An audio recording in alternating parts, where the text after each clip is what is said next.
지난달 토니 블링컨 미국 국무장관에 이어 제닛 옐런 미국 재무장관이 이번 주 중국을 방문합니다.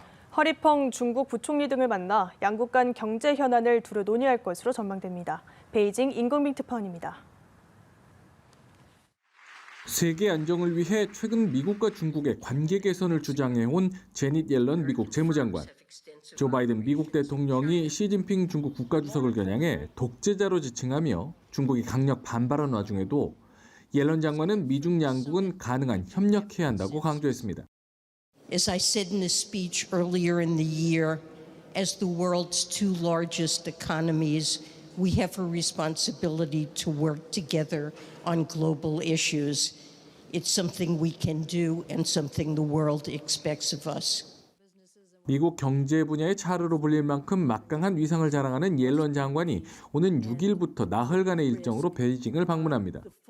지난달 토니 블링컨 미국 국무장관이 중국을 방문해 미중 양국이 관계를 안정화하고 고위급 소통을 계속하기로 합의한 이후 방중하는 미국의 첫 번째 고위급 인사입니다.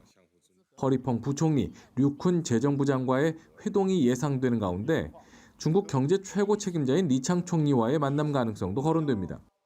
미중 간 기술 패권 경쟁이 치열한 상황에서 미국의 대중국 고율 관세 문제와 환율, 디리스킹 등 양국 간 경제 현안들이 포괄적으로 논의될 것으로 관측됩니다.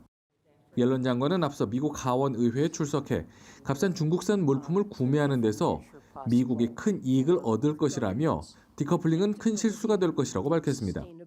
그런 만큼 이번 방중 기간 대중국 디커플링을 추구하지 않는다는 뜻을 거듭 밝힐 것으로 예상됩니다. 이에 중국 측 인사들은 디리스킹 역시 시장 경제 원칙이 아니라는 점을 역설하는 한편 미국의 대중국 고율 관세 폐지도 촉구할 것으로 보입니다. 이달 들어 시행된 중국의 반간첩법도 의제가 될 전망입니다. 옐런 장관이 이번 방중으로 경색된 양국 관계의 전환점을 만들어내기는 쉽지 않을 것이라는 전망이 나오는 가운데 중국 외교부는 옐런 장관의 방중과 관련해 별도의 입장을 밝히지 않았습니다. 베이징에서 연합뉴스TV 임광빈입니다.